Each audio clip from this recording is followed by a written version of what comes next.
Did Gen X grow up with better forgotten movies than the ones everyone keeps praising today?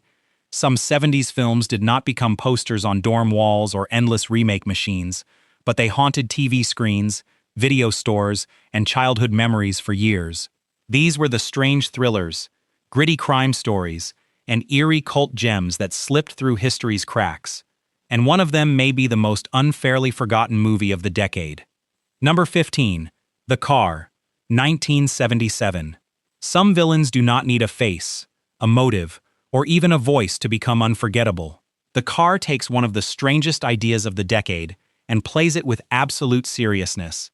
A sleek black vehicle appears in a dusty desert town and begins stalking people like a supernatural predator.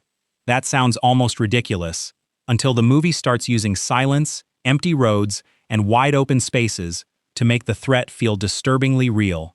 For Gen X viewers who caught it on late-night television, this was exactly the kind of film that lodged itself in memory because it felt like a nightmare hiding inside a drive-in movie.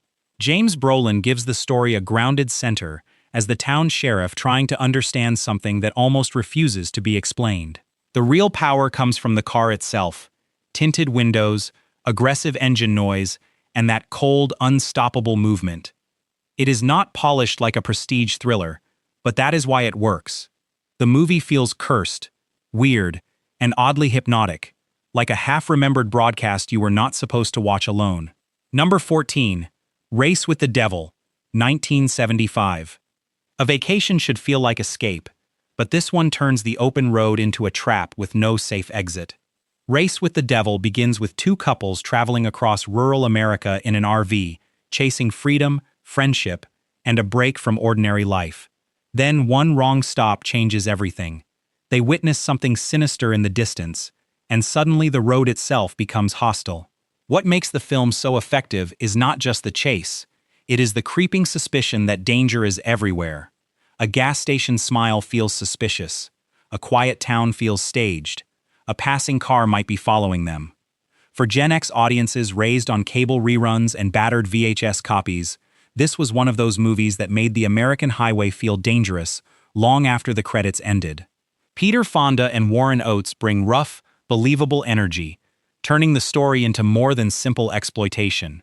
It becomes a paranoid survival thriller about ordinary people realizing that no map, no engine, and no daylight can save them when the world around them has already closed ranks. Number 13. The Legend of Hell House, 1973. Some haunted houses do not just scare people. They study them, break them, and wait for the weakest mind to crack first. The Legend of Hell House is not the kind of ghost story that throws noise at the screen every few minutes. Its power comes from pressure. A group of investigators enters a mansion with a reputation so poisonous that the building feels less like a location and more like a living trap. A physicist, his wife, and two mediums step inside believing they can explain the unknown, but the house immediately begins turning belief into a weapon. That is what makes it such a perfect forgotten 70s nightmare. It feels intellectual on the surface, but underneath it is pure unease. The rooms are shadowy, the conversations are tense, and every quiet hallway seems to be hiding something that already knows the character's secrets. Roddy McDowall gives the film its wounded soul as a survivor who understands the house better than anyone, yet still seems terrified by what he remembers. Gen X viewers who found this on late-night television did not need loud effects to feel trapped. The movie's atmosphere did the work. It made you feel like the screen itself had gone cold. And by the time the mystery begins closing in, Hell House feels less forgotten than buried for a reason. Number 12. Capricorn 1, 1977. The scariest lie is not the one whispered in a dark room. It is the one broadcast to the whole world in perfect lighting. Capricorn 1 taps directly into the paranoid heartbeat of 70s cinema, where trust in institutions had collapsed and every official statement felt like it might be hiding another story. The premise is instantly dangerous. A Mars mission is secretly faked, and the astronauts become prisoners of a cover-up too big to admit failure. What begins as a science fiction conspiracy quickly turns into a survival thriller, because once the men realize they are more valuable as symbols than as human beings, the question becomes painfully simple: how do you escape a lie that an entire country has already believed? Elliot Gould brings sharp, restless energy as a reporter who starts pulling at loose threads, while James Brolin, Sam Waterston, and O.J. Simpson give the astronaut side a human urgency. The film works because it understands spectacle and fear at the same time. It has desert chases, suspicious phone calls, staged heroism, and that unmistakable post-Watergate chill. For Gen X audiences, this was the kind of movie that made television, government, and headlines feel suspicious. It was not just entertainment. It was a warning wrapped in a thriller, asking whether the truth still matters once the lie looks convincing enough. Number 11. The 7-Ups, 1973. Before crime thrillers became glossy and overexplained, this one moved like a fist through New York traffic. The 7-Ups is one of those gritty 70s police films that feels carved out of asphalt, exhaustion, and moral compromise. Roy Scheider plays Buddy Minucci, a tough detective leading an elite unit that targets criminals facing long prison terms. The setup sounds simple, but the movie's real strength is its atmosphere. This is not a clean hero story. It is a world of backroom deals, tense informants, shadowy streets, and cops who look like they have not slept properly in years. Every conversation feels loaded with suspicion, and every face seems to know more than it is saying. But what keeps the film alive in Gen X memory is the legendary car chase, a brutal, nerve-tightening sequence that deserves to be mentioned alongside the most famous pursuits of the decade. It does not feel like choreography. It feels like metal, panic, and instinct. The film also carries the DNA of the French Connection, not only through Scheider, but through its grimy urban rhythm. Yet somehow, it slipped into the shadows while bigger titles got all the praise. That is exactly why it fits this list. The 7-Ups is not forgotten because it was weak. It is forgotten because it was too tough, too lean, and too unsentimental to beg for attention. Number 10. The Silent Partner, 1978. A quiet bank teller should be the easiest man in the world to underestimate, and that mistake is where this thriller becomes wickedly dangerous. The Silent Partner begins with a brilliant hook. Elliot Gould plays Miles Cullen, a calm, lonely bank employee who realizes a robbery is about to happen. Instead of simply warning someone, he quietly uses the situation to his advantage, setting off a dangerous battle of intelligence with a violent criminal played by Christopher Plummer.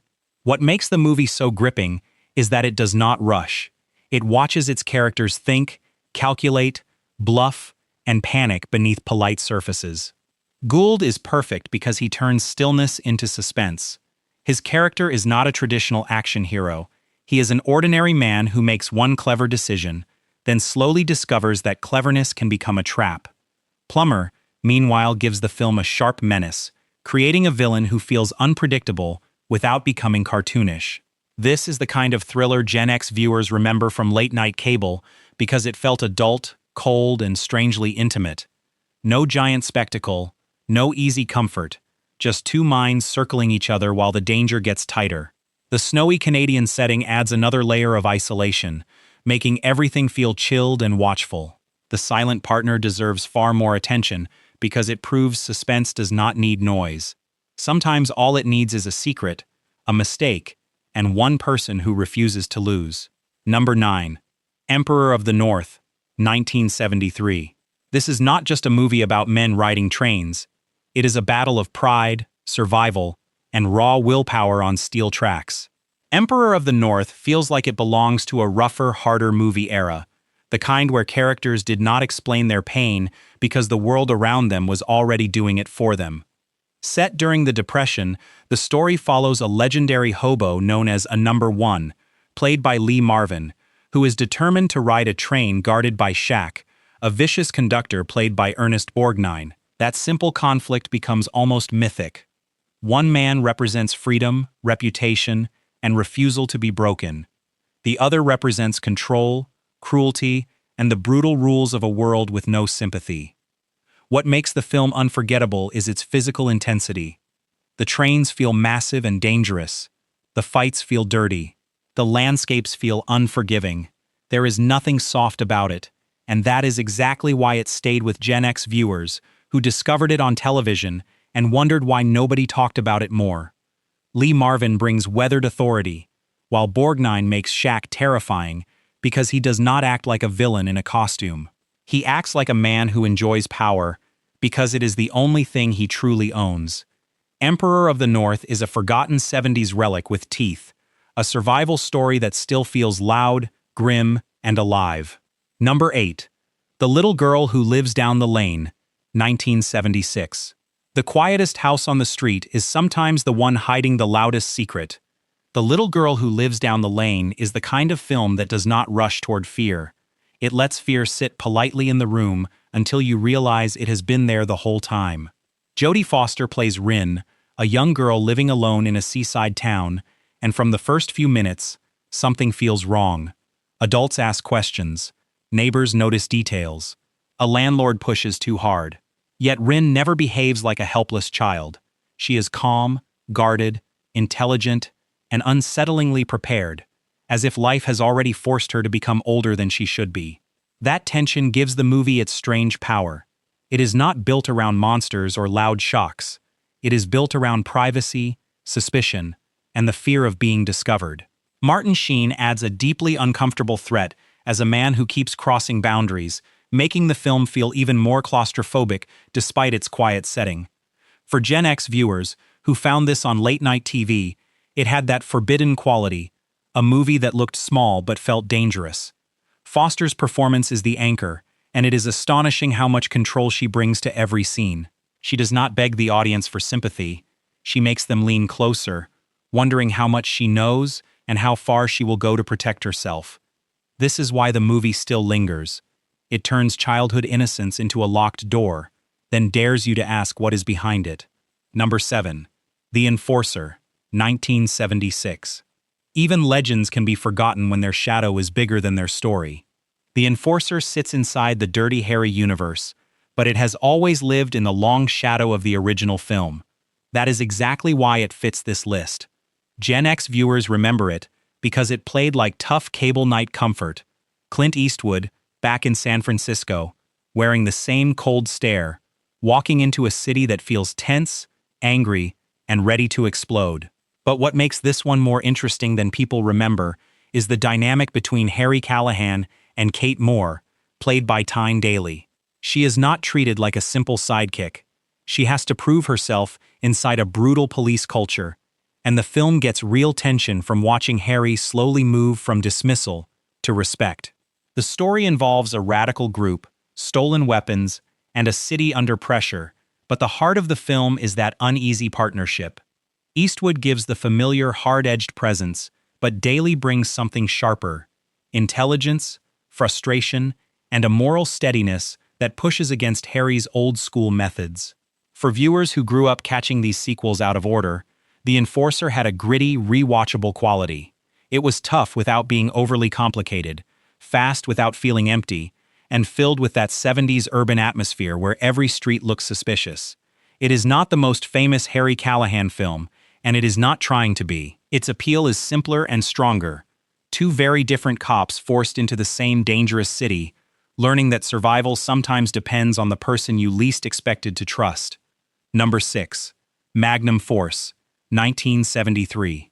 The most dangerous badge is not always worn by the hero. Magnum Force takes the tough reputation of Dirty Harry and twists it into something more complicated. Instead of simply giving audiences another hard-boiled cop chasing criminals through San Francisco, the film forces Harry Callahan to face a darker question. What happens when people on the law's side decide they are above the law? That idea gives the movie its staying power. It is not just a sequel with more action. It is a paranoid police thriller about power, control, and the thin line between justice and arrogance. Clint Eastwood plays Harry with his usual controlled intensity, but the film smartly puts him in a position where even his own harsh methods are challenged by something colder and more organized. The young motorcycle officers bring a sleek, almost mechanical menace, turning the city into a place where danger can come from sirens, uniforms, and official authority.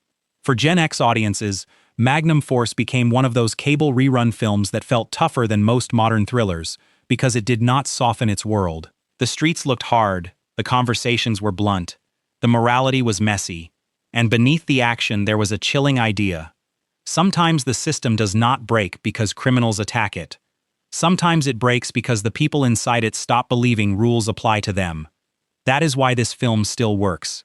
It carries the name of a famous franchise, but its real value is the uneasy suspicion running underneath. It is a sequel remembered by many, but rarely praised as sharply as it deserves. Number 5. Rolling Thunder, 1977. Some homecomings are not celebrations. They are the beginning of a second war. Rolling Thunder is one of the darkest revenge thrillers of the decade, but what makes it unforgettable is not just its violence or its hard reputation. It is the emotional emptiness at the center. William Devane plays Major Charles Rain, a former prisoner of war who returns home to a country that wants to honor him but cannot understand him. The applause, the ceremonies, the polite smiles all feel strangely hollow because Ran has come back physically alive but spiritually damaged. Then tragedy strikes, and the movie becomes something colder than a standard revenge story. It becomes a portrait of a man who has already been broken and now moves through the world with frightening calm. Devane's performance is controlled, distant, and deeply unsettling. He does not play Rain as a screaming action hero. He plays him like someone whose emotions were burned away before the story even began. Tommy Lee Jones adds another layer as a fellow veteran who understands him without needing many words. Their bond feels grim because it is built on shared damage, not heroic speeches. For Gen X viewers who discovered Rolling Thunder on VHS or late-night cable, it felt like a movie adults whispered about. It had that rough 70s honesty, where trauma was not cleaned up for entertainment, and revenge did not feel triumphant. The film's cult reputation is deserved because it leaves a bruise. It asks whether a man can return from war when part of him never left, and the answer it gives is unforgettable. Number 4. Charlie Varick, 1973. The smartest man in the room is usually the one nobody notices until it is too late. Charlie Varick looks like a small crime film on the surface, but that is part of its genius. Walter Matthau plays Charlie Varick, a low-level thief who robs a bank and discovers the stolen money belongs to people far more dangerous than he expected. From that moment, the movie becomes a battle of nerves. Charlie is not glamorous, young, or physically intimidating. He is practical, watchful, and always thinking 2 steps ahead. That makes him one of the most quietly compelling crime characters of the decade. Matthau strips away all movie star vanity and gives Charlie the feel of a man who has survived because he knows when to run, when to bluff, and when to let others underestimate him. The world around him is pure 70s crime cinema. Dusty roads, cheap motels, nervous associates, and threats that arrive with polite smiles. Joe Don Baker brings heavy menace as Molly, a brutal enforcer whose presence makes every scene feel more dangerous. What Gen X viewers remember is the tension of watching a small man trapped inside a very large mistake, trying to outthink forces that should easily crush him. Charlie Varick does not waste time explaining every emotion. It trusts behavior, silence, and strategy. That is why it feels so satisfying. It is a chess match disguised as a robbery movie, and every move matters.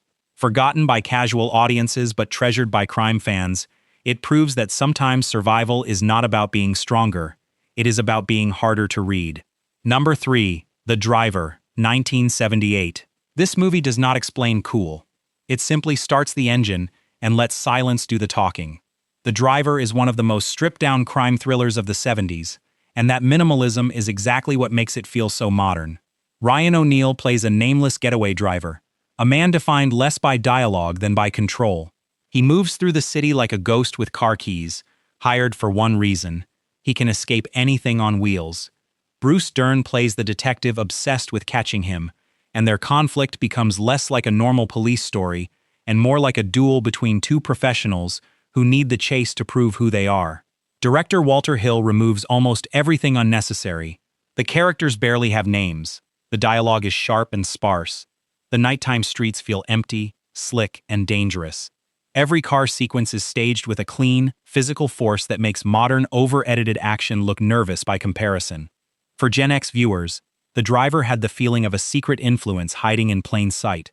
You could sense its DNA later in countless getaway movies, from stylish crime thrillers to neon-lit loner stories. But the original still has a colder power because it refuses to charm you too much. It is not interested in explaining the driver's childhood, wounds, or dreams. It only shows what he does, and how perfectly he does it. That mystery becomes the hook. The film turns professionalism into suspense, and silence into attitude. It may have been overlooked in its own time, but today it feels like a blueprint for an entire kind of cool. Number 2. Sorcerer, 1977. A movie can be a masterpiece and still be buried alive by bad timing. Sorcerer is one of the great cursed stories of 70s cinema, both on-screen and off. Directed by William Friedkin after his massive success with The French Connection and The Exorcist, the film should have been a major event. Instead, it arrived in the same cultural storm as Star Wars, and audiences looking for wonder were not ready for something this bleak, sweaty, and punishing. The plot is simple but terrifying. 4 desperate men, each hiding from a ruined past, are hired to drive unstable explosive cargo through a brutal jungle route.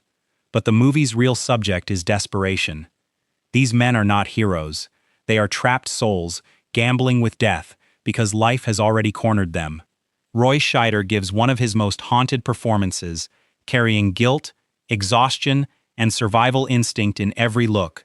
The famous bridge sequence remains one of the most nerve-shredding set pieces of the decade, not because it is loud, but because it feels physically impossible. Rain, mud, wood, metal, and fear all seem to attack at once. For Gen X viewers who discovered Sorcerer later on television, VHS, or through cult reputation, it felt like finding a lost artifact that should have been legendary all along. It is harsh, hypnotic, and completely uncompromising. The title sounds supernatural, but the true curse is human: bad choices, broken lives, and one impossible road through hell. Its failure made it forgotten. Its power made it unforgettable. Number 1. The Taking of Pelham 123, 1974.